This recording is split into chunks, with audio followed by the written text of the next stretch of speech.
Hello, and welcome back to another episode of PokeHub ModCast. I'm your host, Kibo, and I'm joined here again today with Chip Fu. The one and only, I'm back. And thank you for being here. Thank you for inviting me.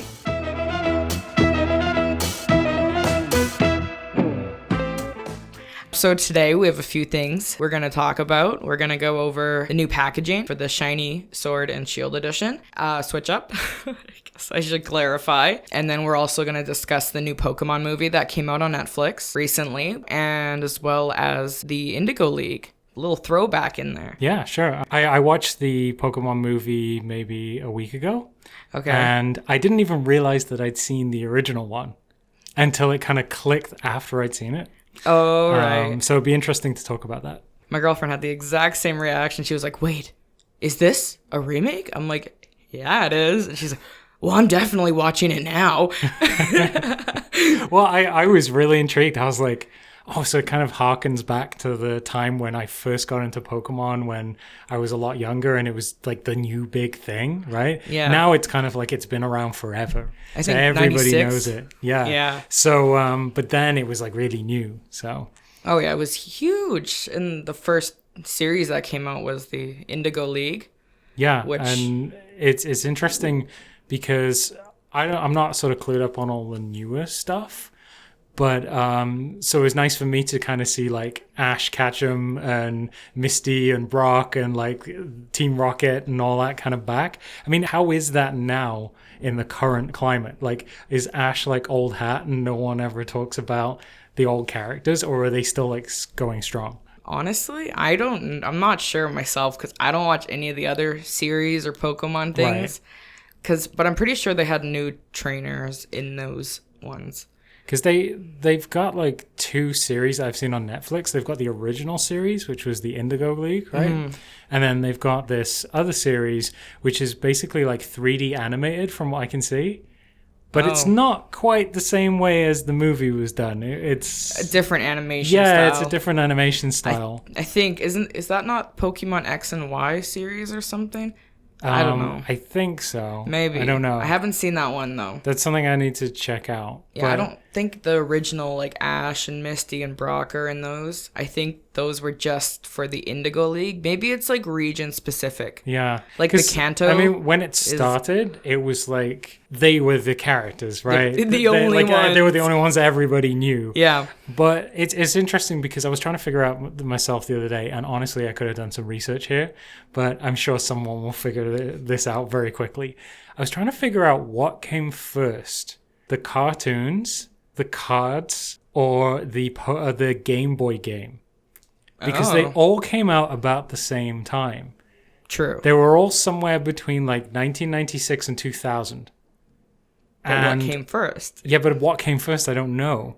I have no idea either. I would guess... I remember the cartoons before the cards, but honestly, I kind of feel like the Game Boy game came out first, but that would make no sense because there would be no story and characters and everything based that's that deep. They could base the game on. Yeah, like these days, you can create a video game with so much like story and backstory and characters. But back then, a Game Boy game didn't have that much depth to it. It wasn't a storyteller. So it can't have been the first thing that came out.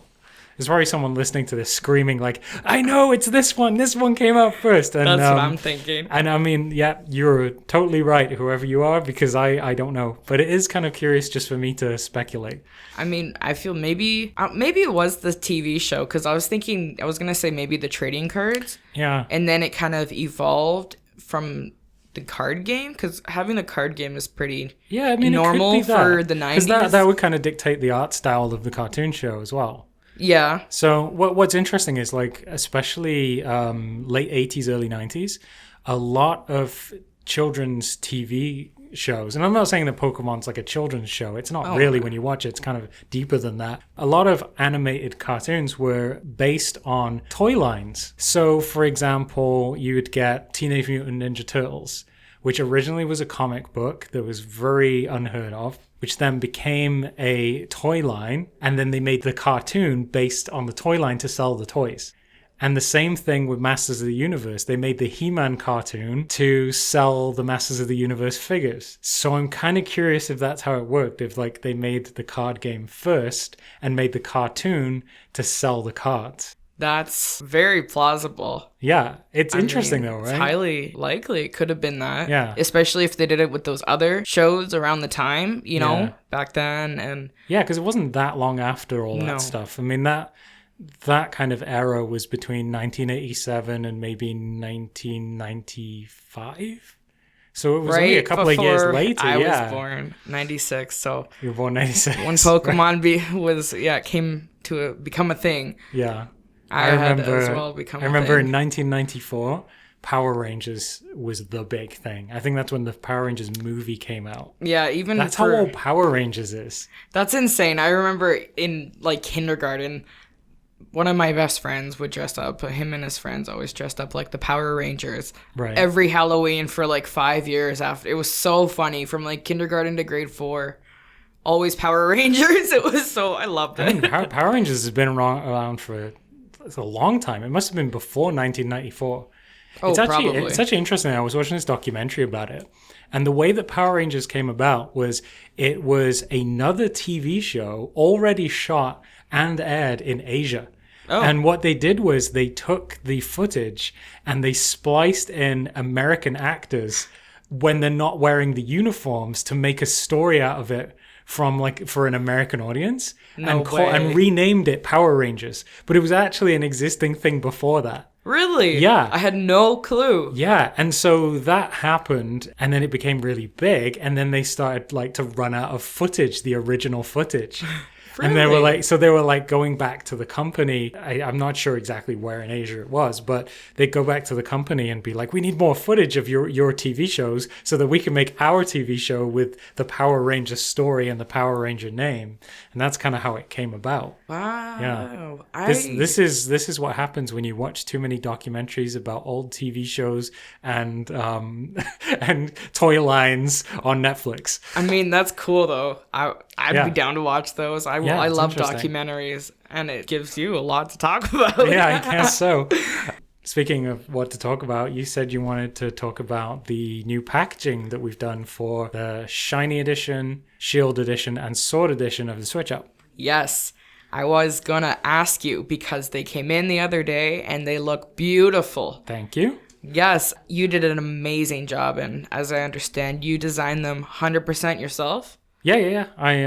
Basically, we took the template of the original Switch Up packaging, because what we have is when we create packaging, we have these things called die lines, which are essentially dotted lines that show you where the images and everything need to go. It's almost like if you had a box and you completely folded it out so it was nice and flat, and you traced a line around that flat box. That's what your die line is. Okay. So it's kind of like your guidelines. You have to be within those lines to create the artwork. Mm-hmm. And for the Shiny Edition, what I did was I created the background and all the little shiny little sprite things and the light and then the text and all that kind of stuff.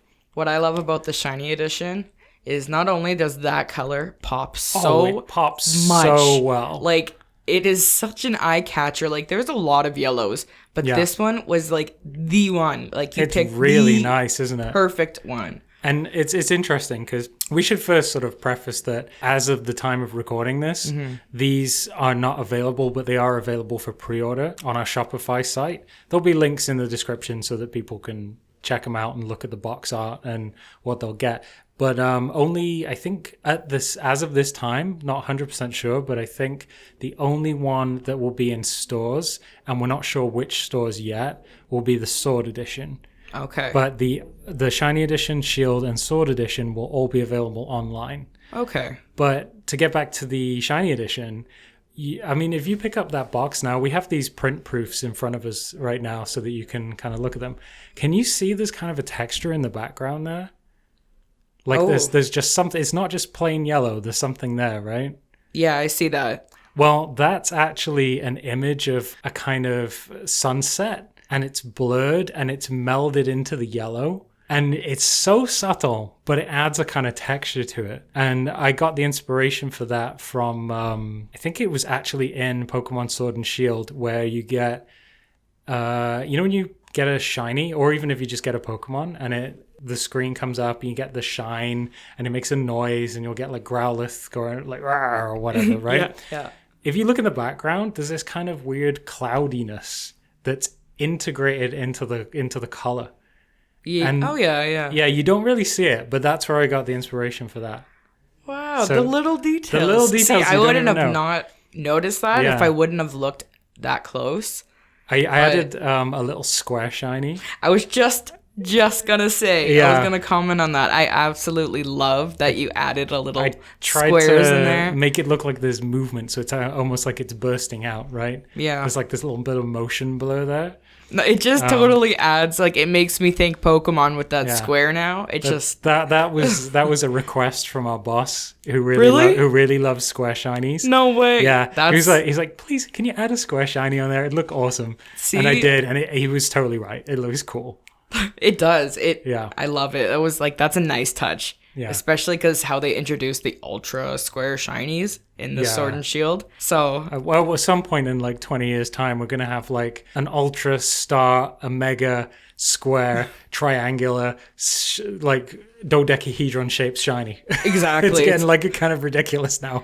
I know. I thought it was enough with one, but Yeah. now we have to have the ultra shiny. And now you've got Gigantamax shinies, and what's the other one? The one that sounds like dinosaurs. Dynamax. Dynamax. Oh, Dynamax. I couldn't think of the word. Yeah. Well, yeah, Dynamax. Yeah, there's just going to be so many shinies at this point. Although it still bugs me that they don't have massively distinct looks to them. Oh my gosh! Don't get Right? me started. Like the Diglett square shiny that we got. It was Diglett that we Yeah, got, it right? was- yeah. yeah. And the only difference was like the color of his nose. yeah, Like, purple nose. I want ones with like stripes on them. yeah, like at least their brown body could have been something different. Yeah, like I don't know, a green body or something. Yeah, or a purple right? body with a brown nose. It's kind of like I know we're going to talk about the movie soon, but in the movie, you know, when they had the clones and they had like stripes on them so you could distinguish them from the other ones. Yes, right. I think shinies should kind of have that kind of distinction.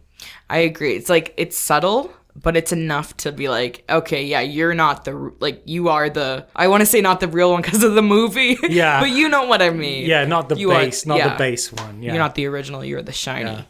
Yeah. What I like about the Shield and Sword edition is if you put them next to each other, and the kind of like it was deliberate that one of them was kind of roaring at the other one, where the other one was kind of this stoic character. They're kind of intimidating. The blue one, especially the Sword edition. Yeah, I was kind of going for that. Well, you did good. Yeah, originally, do you remember I did a design originally, and it just looked too timid, and it had a horn. Yes, And I did remember you the showing horn me. because one's a shield, one's a sword. I wanted the horn to be the the sword representation. Yeah. And like the mane of the other character to be the shield representation. Mm-hmm. Because obviously we want it to look Pokemon-esque, but it's a third-party product. So Yeah. we're not going to create existing Pokemon. Yeah. We're not going to make it look exactly like Pokemon. We want it to be our own thing, but in the same theme. Yeah, this is Right. our region of Pokemon. So these are kind of my Pokemon that I designed based on, I guess it's half rhino and half lion on the shield. And on the sword, it was not a jackal. What are those things called? Hyenas. I was gonna say hyena. Yeah, it looks it's like kind of based on a hyena, and I got that idea because I was watching the trailer for Birds of Prey with Margot Robbie. Yeah. Yeah, and I saw that she had a hyena. And I was like, I Oh. love the body structure of that. That's like so intimidating.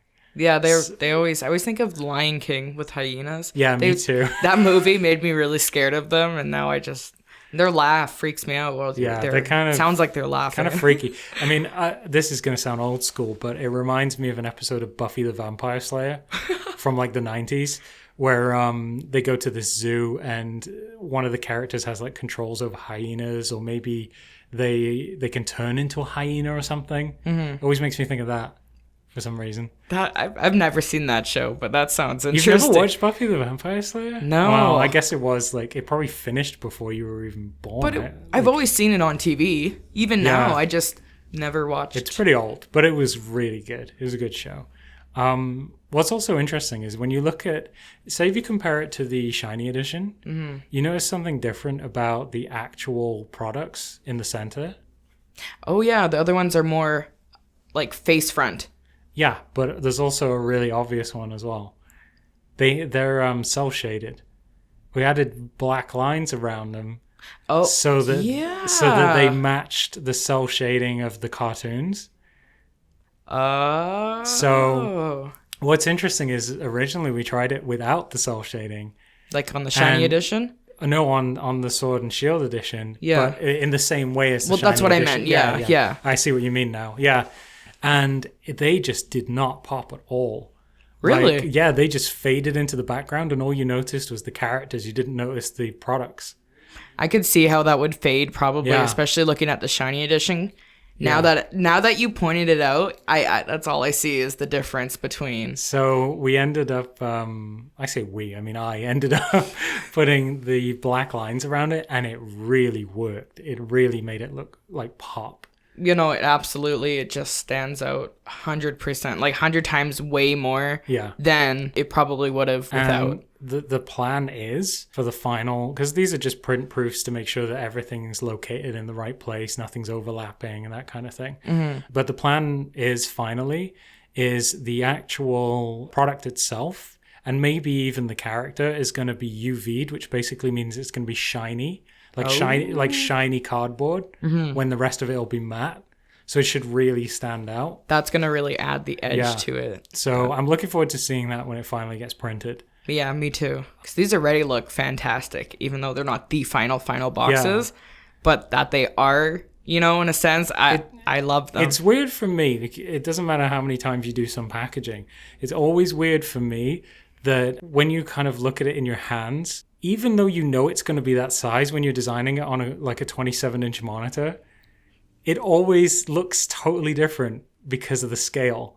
And you can you can zoom out so it's the correct scale, but it just never really is the same as holding it in your hands. Oh yeah, like when you showed me on the computer, I mean, it wasn't like totally different, but it was so different in the sense that I think I liked it better when I saw it on the box. Yeah. Like I liked it already, but then it was like, oh, okay, whoa, I really like how this looks now when it's right in front of me, the physical It kind of comes to life, right? Exactly. Yeah. And I love, like, you added, like, the swirlies on them and that they're opposite of each other, that the little details that you paid attention to really I added the swirlies to try and create depth. Yeah. So it's almost like a tunnel. Yeah. And then it's like it goes off into the distance. And I thought, oh, well, if they're facing each other, then the swirlies should be opposite too. And right? I think that's perfect. I think it came out quite well.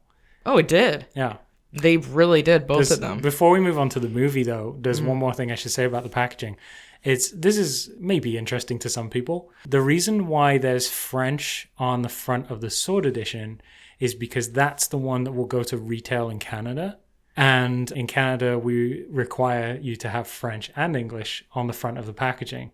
So that's why on the others, which are only sold online, they only have English. Oh, okay. Yeah. That makes sense. So you have to kind of conform to different rules and regulations. Yeah. It's like if we did it in a country that was primarily Spanish-speaking or half Spanish-speaking, then we would have English and then Spanish.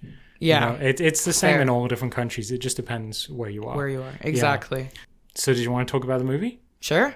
Yeah. Yeah. I watched the movie maybe 2 weeks ago. I watched it last night. You watched it last night? Yep. Yeah, so it's fresh in your mind. Very fresh. I watched it on Netflix, and I didn't realize it was a remake until I was talking to Majestic about it the other day. Oh, okay. And after he said it, I thought, no, I've never seen the original. And I thought about it, and then a couple of days later, I thought, you know what? I have seen the original. I even remember seeing a poster for it in town somewhere, like back when I used to live in the UK. So yeah, it's weird because I haven't seen the original recently.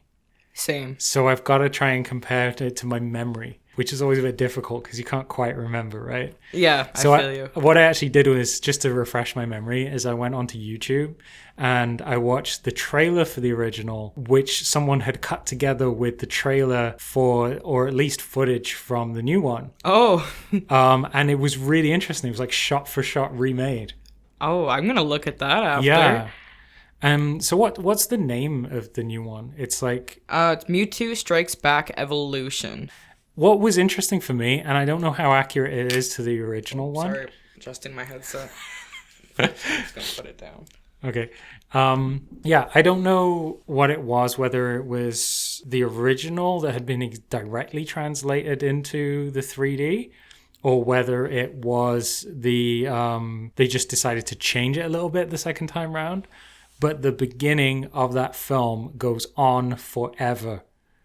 Mewtwo is like, where am I? Oh, yeah. Why am I here? And he's just like asking the same question over and over and over again. Yeah, it was and just as like a casual new viewer, like I'm sure people will love that, right? There's got to be people who really enjoy it.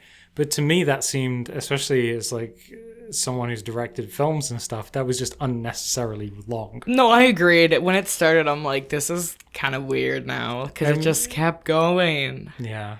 And it's like there's a place for exposition, but when you reiterate stuff over and over and over again, it's like, okay, we got it. Like, yeah, we got the point. He doesn't know who he is and why he's there, and he doesn't have a purpose, right? I get it. I like when he's like, I will strike back, and it's like, oh, there's the title. Yeah, should have come up right there. Right? Yeah, really, that's when it should have just right in your face. I say one thing though, I did really enjoy the part of the beginning where they found the original Mew. Okay. And it was like in the jungle.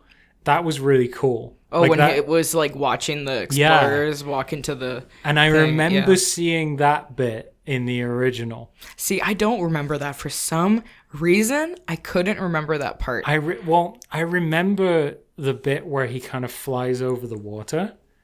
I remember that bit and him kind of looking through like a jungly setting. Mm-hmm. I remember that in my head. So I'm assuming it was in like the retail release of it, or maybe I saw it. Oh, must have. I'm pretty sure it came out in the cinema, and I might have seen it in the cinema at the time. Well, I do remember seeing like Mew in a jungly area. Yeah. When it started on the old movie.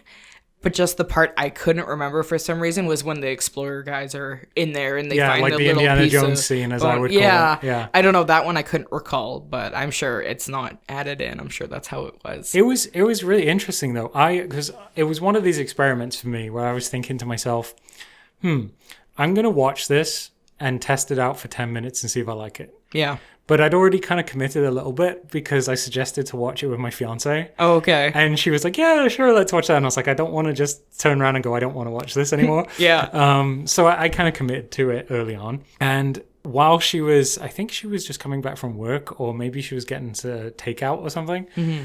I thought, okay, well, she's going to be like half an hour. I'll watch something else while I'm waiting. And I ended up watching the very first episode of the cartoon. Oh, okay. Which was like the Indigo League, right? Yeah. Where you first meet Ash. He's at home with his mom. Then he goes to Dr. Oak and he gets his first Pokemon. And do you remember that story at all? Yes, from the first I do. episode? Yeah, I do. Where he gets there and he's expecting to get a Charmander. He ends up getting Pikachu and getting shocked. And oh, right. Yeah. Now that you're saying it's all coming back. And that's how he kind of meets Misty along the way. He steals her bike. And it was really good.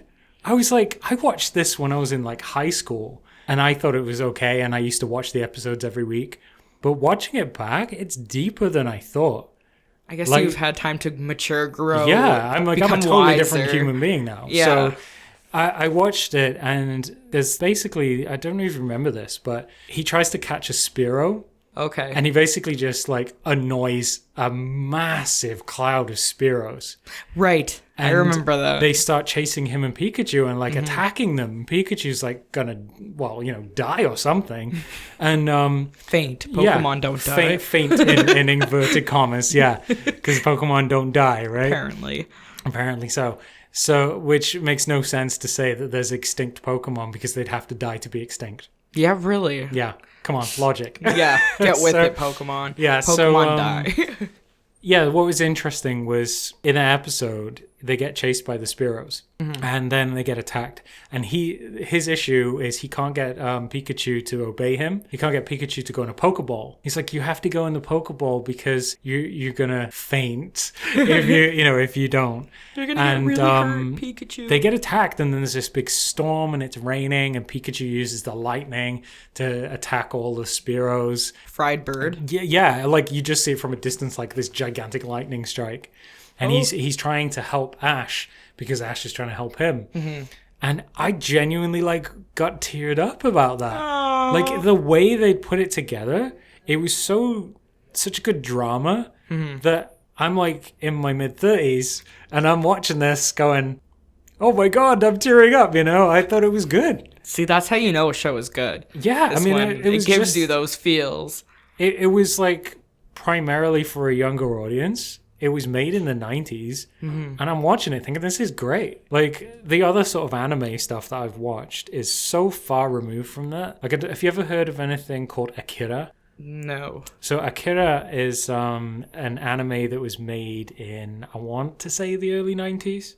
It's very dark, very adult. It's, when I say adult, I mean, like, it's violent. Oh, okay. Right? There's lots of blood and stuff like that. Yeah. And it's very, very famous.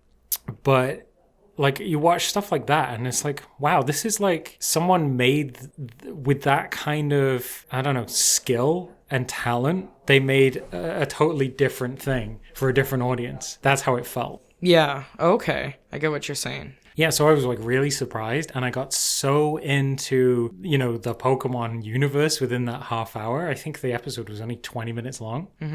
And by the time we sat down to watch the movie, I was invested. That was it. Like, you were sold on the Pokemon train. I need to see what happens in this movie now. Yeah. Me thinking it was completely new, and I'm like, oh, they brought back the old characters. And yeah, because they're like, it's a Netflix original, so you think it's going to be a new movie, and it's new in the sense that they reanimated it. It's the original audio. It's exactly the same audio. See, I was trying to figure that out. And are you sure? I'm pretty sure it's the original audio. Especially when they're like Pokemon, and when he says like just how it's said. I don't know. Maybe it is. It feels like it's the original audio to me because people's voices change as they get older. But wasn't the original dubbed? It was, but and so like it's dubbed by the same people is what I'm saying. Again? Because originally it's not in English. No, I know. But the English actors are the same English actors that you see in the TV series. Oh. Yeah, it's the same Ash, same Brock, same Misty. Still? Same voiceovers, yeah. Really? All these years? Yeah. Oh. So I'm thinking it's got to be the original audio. Yeah, maybe. There's also another thing. Okay, this could be me just being crazy, but the voice actor who does Mewtwo, I googled it, and it's the same guy who's always done Mewtwo. Right? Okay, that's cool. I swear, when he does these like voiceovers where it's kind of like he's just talking over stuff, I swear it's the same guy who does the Deku Tree in Breath of the Wild. Oh, really? No, not the Deku Tree. I think it's actually the king, Zelda's father. You know how he does. You know how you watch the launch trailer of Breath of the Wild. Yeah. And he says something like, "For me, however," and then the music goes like dun dun dun dun dun. Okay. And that voiceover in that trailer, I swear it's the same voiceover actor. So Mewtwo is the father of Zelda now? It's possible. Conspiracy theorists. Goodness. Look at this Get ready. Nintendo theories. So what do you think of the animation? In the movie? The 3D one, yeah. It's not bad. Comparing it to the original one, I like the original because you can't go wrong with it. Yeah. The eyes are kind of weird. Yeah, I said that to you the other day. I was like, when I watched the trailer for it, I swear no one blinks in the trailer. And it just looks haunting. Yeah, I really was paying attention to the eyes, especially because you mentioned it to me the other week. And I see what you mean. Like, you just can't execute that style of eyes very well in that type of animation. It doesn't translate well from a cartoon to 3D, the eyes. No, it doesn't. Because inherently, when you make something in 3D, it becomes more real. Exactly. And if you make something more real, then you're more likely to notice something that doesn't fit right. Mm-hmm. And so people with like 7-inch high eyes, do not look normal. So your brain's like going, this is odd for some reason. This doesn't look right. Yeah, everything's proportioned to what it's supposed to be. Yeah. And then you have these massive eyes. I mean, if a Pokemon like Mewtwo has giant eyes, but you know what? Yeah. That's but different. when it's human, because Yes. your brain's telling you humans don't have giant eyes. Yeah, and even though that's like the style, the anime style. Yeah, it looks great. It looks great as an animation, like yeah. a cartoon. Yeah. It's just off-putting, especially because the world around them, they made it so realistic looking. Like when they were showing over the water and the mountains, I was like, wait, is that real water? Oh, no, it's not. But it was like so well done. It almost seemed like it could have been actually Yeah. It kind of tricks your mind. real life. Yeah, Yeah. exactly. And then you have Mewtwo there all animated and you're like, oh, never mind. It's still animated. It's So not a what was it? What was crossover. it for you that wasn't quite there? Because you kind of seemed like it was good, but it wasn't. Oh, I loved it just because of the premium movie animation? it was. Like in terms of the 3D models and stuff. I liked how the Pokemon were. Yeah. I like I think like they the translate majority. really well into 3D. They do. I think, and I like them way better than in Detective Pikachu. How they executed them for that. Yeah, I thought that was weird. Charizard looked weird. I like Pikachu how he was fuzzy, but it's like Yeah. I really don't think Pikachu would be that fuzzy. Fuzzy, yeah. But they Kinda made him look the like my he cat. looked like the plushies, right? Yeah, Where it's really like- short fuzz. Yeah, it didn't in that movie. I didn't like the Pokemon, Right. right? But in this one, I think they really did it well. And I thought Pikachu was so cute.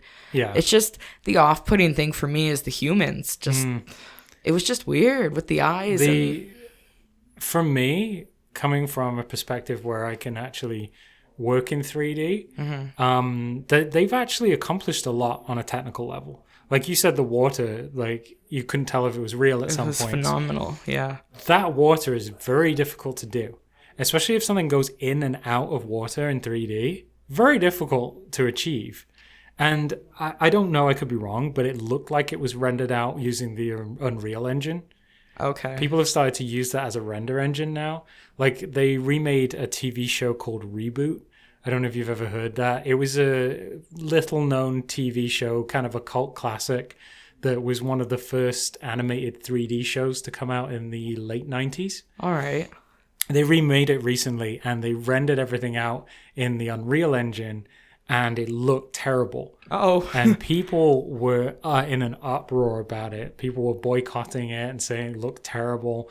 It wasn't so much the models or anything. It was just rendering out something as an animated film or TV show is very different from using the Unreal Engine to real-time render video games. Okay, yeah. So I just don't think it was there yet. Like people didn't know how it worked. Fair. But I don't know. It just has that look like it was rendered out in the Unreal Engine.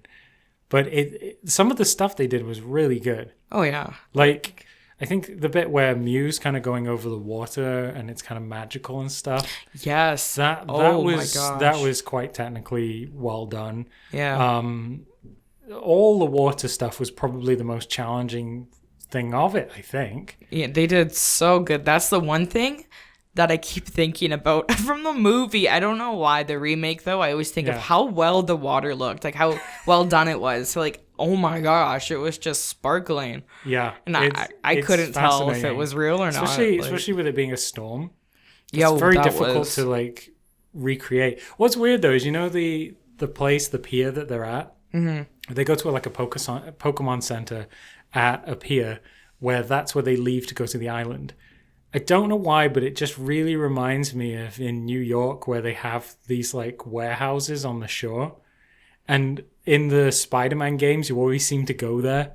What? Yeah. Oh, okay. I know it's a bit of a random offshoot, but it always makes me think of that. I haven't even played that Spider-Man game that came out. Really? It's really good. I know. I heard so many good things about it. I don't know why I haven't played it. Definitely worth playing. Okay, maybe I'll do that next. Yeah. It's one of those things though where it's a big game. Oh, okay. And like Most I played games. it. I started playing it at the same time as God of War. That's bad. And timing. and Red Dead Redemption 2. Oh no. Like I don't get time to play all of those all the way through, so I'm about halfway through God of War.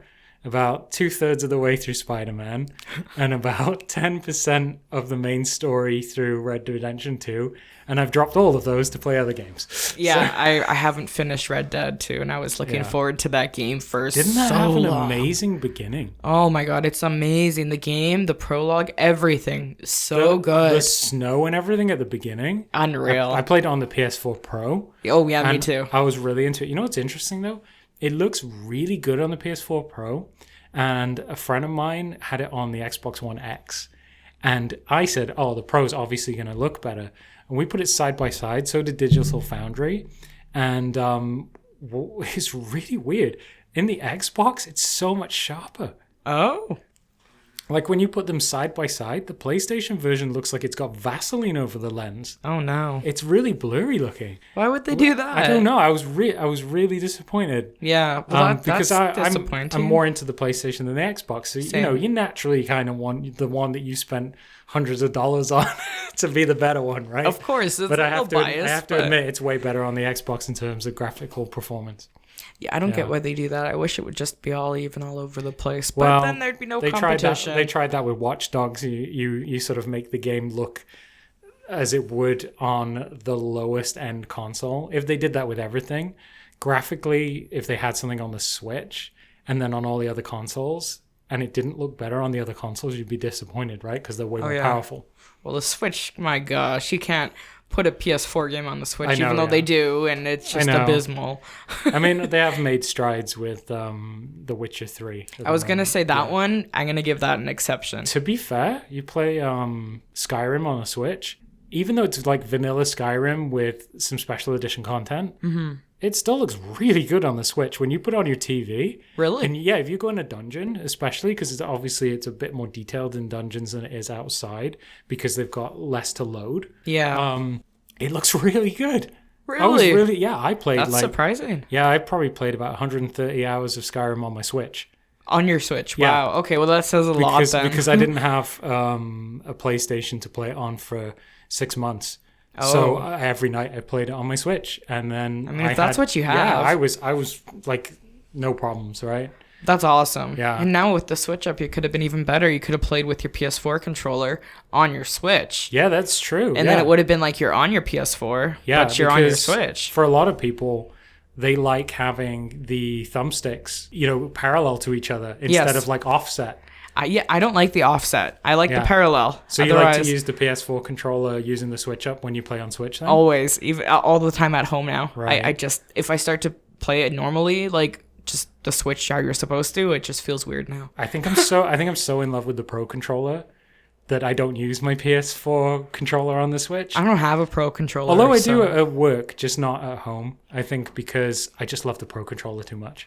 It's a nice controller. Honestly, I think that's one of the best controllers and that I paid they've a come lot up for with. it. So. Well, yeah, controllers are pretty pennies. Yeah. I mean, to be honest with you though, say if you only have your Joy-Cons, if you buy a Switch up and then you already have a controller like a PS4 or Xbox One controller, you're saving money. You don't have to buy a new expensive controller. You just buy the Switch up and then costs way less than buying a new controller, right? Oh, that's for sure. You just use the existing one you have. Yeah, it's like less than half. It's actually a nice way round if you're on a budget. Oh, it really is. It's a great solution because for me, like I don't have a Pro controller, and using the Joy-Cons, I don't prefer that.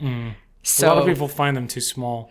Yeah, even though I have small hands, it's still not great. That says a lot. But I mean, it's kind of a necessity though, just because of the size of the actual Switch when it's handheld. And yeah, I mean handheld, I don't mind. Obviously, just using it as is, but detached, I can't do it.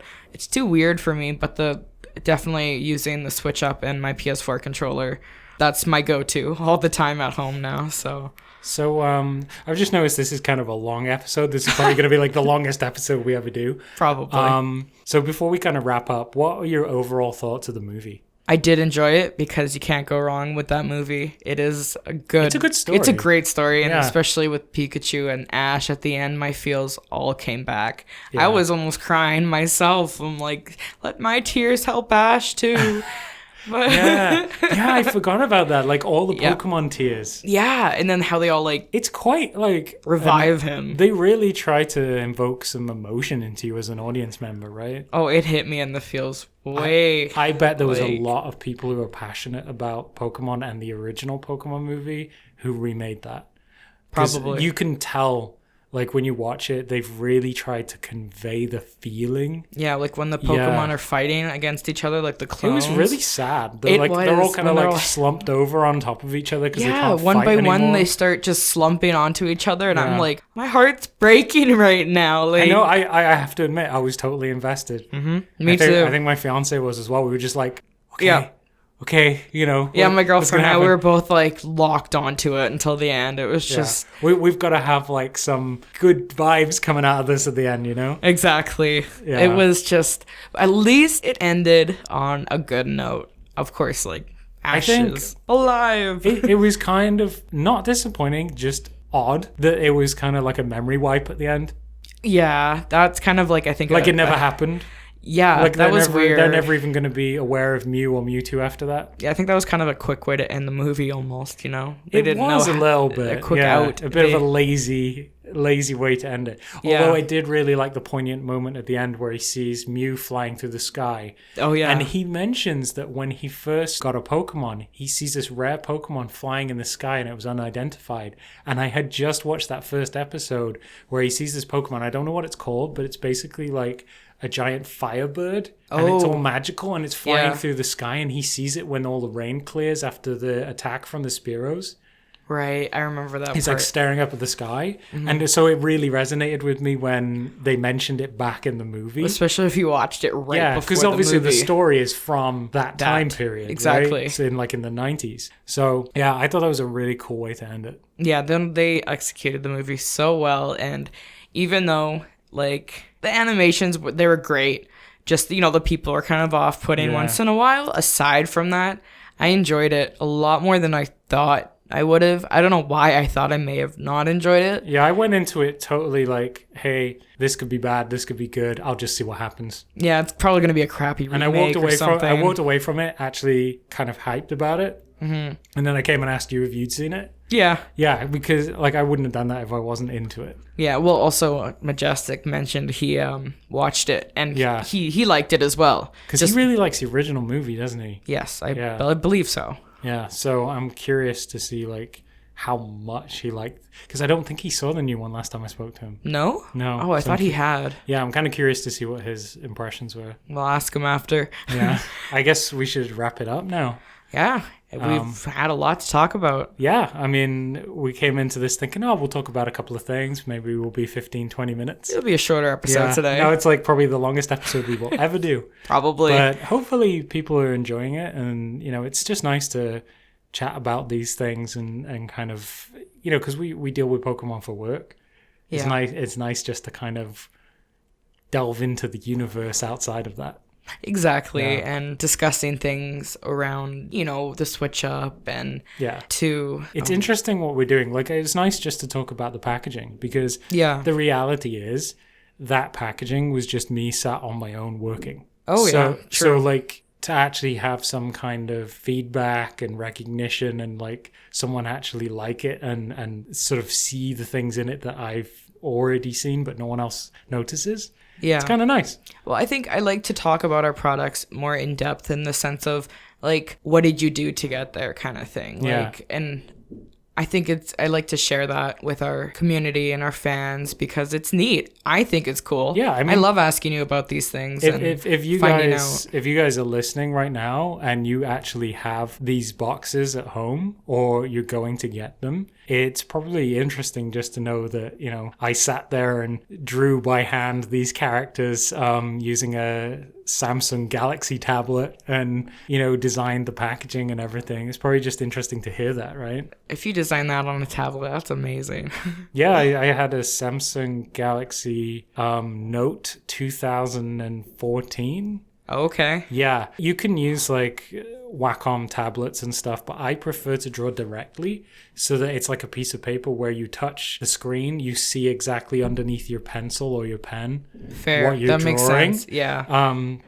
So I just opt for that. That's just a personal choice for me. So I just used my own tablet to do that instead of like a big Wacom tablet to draw on the computer screen. No, that worked, obviously. It turned out fantastic. They look intimidating, and they look amazing. Well, they're supposed to look intimidating as characters, but hopefully it doesn't intimidate you from buying them. Oh, God. Okay, well, no, makes me want to buy it because it looks so cool. Cool. Awesome. Very well done on those. Thank you.